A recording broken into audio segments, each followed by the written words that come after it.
नमस्कार, राम राम। मैं हूं आपके साथ प्रताप आर्य और एक नई कहानी लेकर हम आपके साथ आज जुड़े हैं। मैं बात कर रहा हूं रंगा और बिल्ला की। रंगा और बिल्ला दो ऐसे नाम हैं जो 20वीं शताब्दी में लोगों की जुबान पर थे। अगर कहीं भी कोई घटनाक्रम घट जाता था तो दो दोस्त में इन्वॉल्व होते थे, तो ग्रामीण क्षेत्रों में आज भी उनको रंगा और बिल्ला का नाम दिया जाता है। रंगा बिल्ला की जो वास्तविक कहानी है उसको लेकर हम आज आपके सामने प्रस्तुत हुए हैं।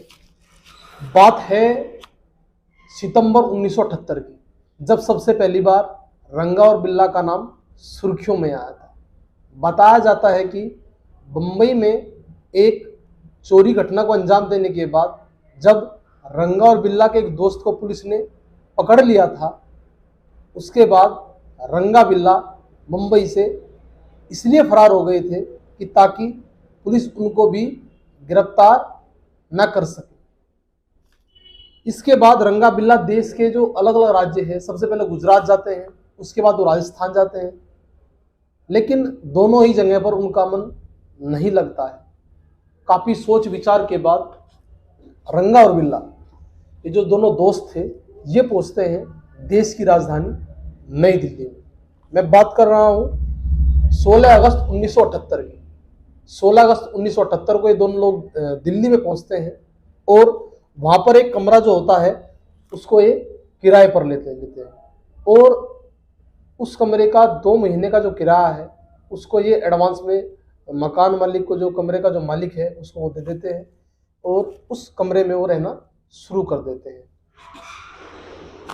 20 अगस्त 1978 में दिल्ली में अशोका होटल के पास से ये दो रंगा और बिल्ला जो होते हैं, एक फिएट पीले रंग की जो गाड़ी होती है उसको ये चुरा लेते हैं। क्योंकि वहां से आने के बाद भी ये कोई अलग काम नहीं करना चाहते थे। लूट, हत्याएं, डकैती, इन प्रकार के मामलों में इनका मन लगता था। रंगा और बिल्ला इस गाड़ी को चुराने के बाद एक प्लानिंग तैयार करते हैं। ये लोग सोचते हैं कि हम एक कपल को लिफ्ट देंगे और लिफ्ट देने के बाद उस कपल को हम ले जाएंगे उसके घर पर, उसे घर पर ले जाकर उसको गन पॉइंट पर लेकर हम उसके घर में लूटपाट करेंगे। और इसी इरादे के साथ ये लोग उस फिएट गाड़ी को लेकर वहाँ से निकल जाते हैं। ये दोनों लोग होते हैं। उस दिन दिल्ली में हल्की हल्की बारिश चल रही थी, अगस्त का ये महीना था। दिल्ली में एक परिवार, मदन मोहन चोपड़ा, जो इंडियन नेवी में एक ऑफिसर थे, उनके परिवार में जहाँ उस दिन खुशियों का दिन था, क्योंकि उनके जो बेटा और बेटी थे, बेटी का नाम गीता चोपड़ा और जो बेटा था उसका नाम अमन चोपड़ा था। इनका आज लगभग 8 बजे आकाशवाणी पर एक कार्यक्रम आता था, उस समय युगवाणी, उसमें इनकी प्रस्तुति थी और ये दोनों प्रस्तुति पर जाने की तैयारी कर रहे थे। लगभग शाम के 6:15 बज जाते हैं और दोनों बच्चे अपने पिता से कहते हैं कि पिता, हमें आकाशवाणी के केंद्र पर आप छोड़ दो ताकि हम अपने कार्यक्रम की प्रस्तुति दे सकें। लेकिन अमन चोपड़ा को उसके पिता, जो मदन मोहन चोपड़ा है, इंडियन नेवी जो अफसर थे, वो कहते हैं कि आप ऑटो से चले जाइए, मुझे कोई ज़रूरी काम है। ऐसा कहकर वो वहाँ से निकल जाता है। लगभग शाम के 6:30 बजे गीता चोपड़ा, जो 16 वर्ष की लड़की थी और दिल्ली के जीसस कॉलेज में वो 2nd ईयर की स्टूडेंट थी, जबकि जो अमन चोपड़ा था इसकी उम्र 14 साल थी और ये 10वीं का छात्र था। ये दोनों घर से निकल जाते हैं और एक गाड़ी को लिफ्ट लेकर ये वहाँ से पहुँचते हैं धौलाकुआ। धौलाकुआ से ये इन्हें गोल डाक खाना की तरफ जाना था, तो वहीं पर एक गाड़ी में ये लिफ्ट ले लेते हैं और गाड़ी सवार से कहते हैं कि हमें आप एक बार आकाशवाणी केंद्र तक छोड़ दीजिए, और ये दोनों वहाँ से चल देते हैं। ये समझ ही नहीं पा रहे थे जिस व्यक्ति से इन्हें लिफ्ट ली थी वो अत्यंत खतरनाक थे। एक का नाम रंगा था, दूसरे का नाम बिल्ला था। रंगा और बिल्ला वैसे तो किसी कपल को अपहरण करना चाह रहे थे, लेकिन मजबूरी में उन्होंने गीता चोपड़ा और अमन चोपड़ा को ही अपना शिकार बनाना चाहा, और क्योंकि शाम का समय भी ज़्यादा हो चुका था इसलिए वो ज़्यादा रिस्क नहीं लेना चाहते थे। रंगा और बिल्ला गीता और अमन चोपड़ा से बात करने लगते हैं। बातों बातों में पूछ लेते हैं कि आपके पिताजी क्या करते हैं, तो बताते हैं कि इंडियन नेवी में अफसर हैं, ये है। तो वे सोचते हैं कि जिनसे ज़्यादा पैसे हमको नहीं मिल पाएंगे, तो वो अलग प्लानिंग तैयार करने की सोचते हैं। लेकिन तभी गीता चोपड़ा देखती है कि जो वो फिएट रंग की जो गाड़ी थी, फिएट जो गाड़ी थी वो पीले रंग की वो गाड़ी थी, और वो उस रास्ते से किसी दूसरे रास्ते तरफ निकल जाती है। तो गीता चोपड़ा जो कहती है अमन चोपड़ा से कि भाई ये गलत रास्ता है, तो अमन चोपड़ा रंगा और बिल्ला से कहते हैं कि आप गलत रास्ते पर जा रहे हैं, आप हमको यहीं पर उतार दीजिए। लेकिन रंगा और बिल्ला गाड़ी की रफ्तार को और तेज कर देते हैं। तभी जो अमन चोपड़ा होता है वो गाड़ी का दरवाज़ा खोलने का प्रयास करता है, लेकिन ये लोग इतने शातिर होते हैं कि इस तरीके का उसमें जो हैंडल होता है उसको वो तोड़ देते हैं, और बाहर जिससे व्यक्ति ना निकल पाए ऐसी ही स्थिति उस गाड़ी में पहले ही वो पैदा कर देते हैं, और उससे बाहर निकलने की प्रत्येक स्थिति को वो ख़त्म कर देते हैं। जब गीता और अमन चोपड़ा देखते हैं कि रंगा और बिल्ला ने उनको अफत कर लिया है, तो वो उन दोनों के साथ में बहादुरी से लड़ते हैं। अमन चोपड़ा रंगा के गले को दबा लेता है, लेकिन बिल्ला जिसके हाथ में एक तलवार थी वो उस तलवार से अमन को बुरी तरह से घायल कर देता है। दोनों बड़ी बहादुरी से इस पूरे घटनाक्रम में सामना कर रहे थे। गाड़ी के चारों शीशे बंद थे, इसलिए बाहर भी उनकी आवाज़ कोई नहीं सुन पा रहा था। ऐसा होते होते वे पहुंच जाते हैं गोल डाकखाना। गोल डाकखाना पर भगवान दास नाम का एक व्यक्ति होता है जो उनको देखता है, और वो देखने के बाद उसको रोकने का प्रयास करता है। वो स्कूटर पे होता है, उनको रोकने का प्रयास करता है, लेकिन वो उनको नहीं रोक पाता है, और वो बड़ी तेज़ी से रंगा और बिल्ला गाड़ी भगाते हुए वहाँ से निकल जाते हैं। लेकिन तभी जो भगवान दास नाम का व्यक्ति जो होता है उसने पुलिस को इस मामले में फोन के माध्यम से सूचना दी कि HRK 8930 नंबर की एक गाड़ी, पीले रंग की ये गाड़ी है, ये 2 बच्चों का फत करके वहाँ से भाग रही है। वो पूरे घटनाक्रम के बारे में पुलिस को समझाता है, लेकिन पुलिस HRK की जगह MRK नोट करती है, और इस कारण ही मिसगाइडेंस पुलिस को होता है, और रंगा और बिल्ला अपनी गाड़ी को लेकर लगातार सड़क पर दौड़ रहे थे। इसी दौरान DDA के एक अफसर थे, उन्होंने भी उनको दोनों बच्चों को उन दोनों जो बदमाश होते हैं रंगा और बिल्ला उनसे लड़ते हुए देखा था।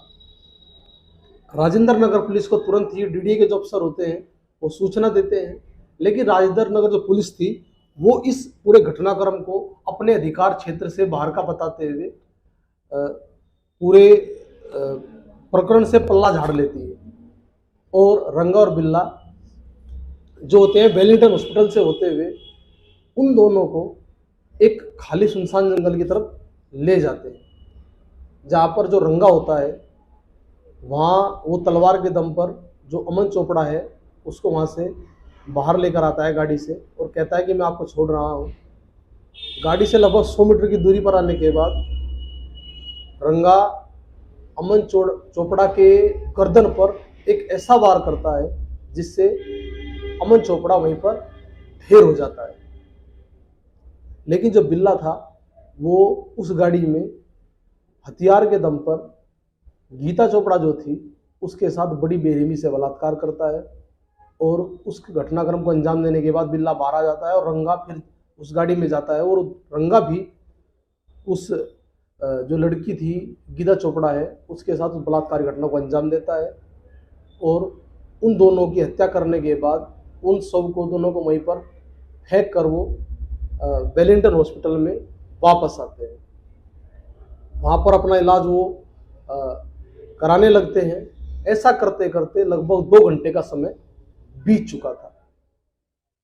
डॉक्टर जब उनसे पूछते हैं कि आपको ये चोट कैसे लगी, तो बताते हैं कि ऐसे ऐसे पूरा रास्ते में किसी ने उनसे लूट का प्रयास किया, और जब डॉक्टर सुनते हैं तो डॉक्टर पुलिस को बुला लेते हैं, लेकिन रंगा और बिल्ला इतने शातिर थे, वो पुलिस को बिना बताए वहाँ से स्थान से भाग जाते हैं। उसके बाद क्या होता है, मदन मोहन चोपड़ा वो आकाशवाणी उस समय जो थी उसको खोल कर देखते हैं। 8:15 का समय था, लेकिन उस युगवाणी कार्यक्रम में उन दोनों जो बच्चे थे, गीता चोपड़ा और अमन चोपड़ा, उनका जो कार्यक्रम आने वाला था वो नहीं आया। तो मदन मोहन चोपड़ा बड़े निराश हुए और वो अपना स्कूटर लेकर लगभग 8:15 अपने घर से निकल जाते हैं आकाशवाणी के लिए। आकाशवाणी केंद्र पर जब पहुंचते हैं और जानकारी करते हैं तो वहाँ पर उन्हें पता लगता है कि गीता और चोपड़ा और अमन चोपड़ा यहाँ पर तो नहीं आए हैं। और इसके बाद वो पूरी घटनाक्रम की सूचना पुलिस को देते हैं और पुलिस इस पूरे घटनाक्रम में जहाँ एक लापरवाही पुलिस की थी वो उजागर होती है, क्योंकि पुलिस ने एक लापरवाही की थी कि अपने अधिकार क्षेत्र से अलग की बात बताई थी, इसलिए वे रंगा और बिल्ला जो दोनों दोस्त थे वो इस घटनाक्रम को पूरे को अंजाम देते हैं। घटना के लगभग 4 से 5 घंटे बाद दोनों बच्चों की बॉडी को बरामद कर लिया जाता है और देश के अलग अलग हिस्सों में उन्हें इंसाफ दिलाने की बात को लेकर भीड़ सड़कों पर आ जाती है। पुलिस इस पूरे घटनाक्रम में जांच करती रहती है। तभी पुलिस को पता लगता है कि अस्पताल में वे गए थे और अस्पताल में जाकर पुलिस डॉक्टरों के माध्यम से एक स्केच तैयार कराती है, क्योंकि वहाँ पर एक कैमरा भी लगा हुआ था। उस पूरे स्केच के माध्यम से दिल्ली में जगह जगह पर उनके पोस्टर चस्पा कर दिए जाते हैं और देश में एक अलग प्रकार का उबाल इस घटनाक्रम से आ गया था। दिन दहाड़े दिल्ली में 2 भाई बहनों की हत्या कर दी जाती है। इस घटनाक्रम के बाद जहां देश के जो अलग अलग हिस्से थे वहाँ से इंसाफ की आवाज़ उठ रही थी, वहीं जो ये रंगा बिल्ला थे ये अलग अलग राज्यों में अपनी लोकेशन बदलते हुए घूम रहे थे। लेकिन तभी एक दिन होता क्या है, ये लोग राजस्थान में एक गाड़ी में बिना टिकट के चढ़ जाते हैं और जिस डिब्बे में चढ़ते हैं उसमें भारतीय सेना के जो जवान थे वो भी चढ़े हुए थे। तो सेना जवान पूछते हैं टिकट कहाँ है आप लोगों का, क्योंकि गलत तरीके से डिब्बे में चढ़े थे। तो ये जवानों के साथ ही बहस करने लगते हैं। तभी एक जवान इन दोनों को पहचान लेता है कि वही जो दोनों हैं, दोनों बदमाश है, रंगा और बिल्ला है, और इसकी सूचना पुलिस को दे देता है। पुलिस जब इनको दोनों गिरफ्तार करती है तो इनसे उस दिन जो हत्या की गई थी, जो कपड़े इनने पहने हुए थे वे भी इनके बैग से बरामद कर लिए जाते हैं और इन दोनों लोगों को उम्र कैद की सजा सुनाई जाती है। रंगा बिल्ला ने जिस प्रकार से इस घटनाक्रम को अंजाम दिया था उससे आज भी लोग बड़े भावुक हो जाते हैं। फिर एक नई कहानी के साथ आपसे हम मिलेंगे। देखते रहिएगा सच का डर न्यूज।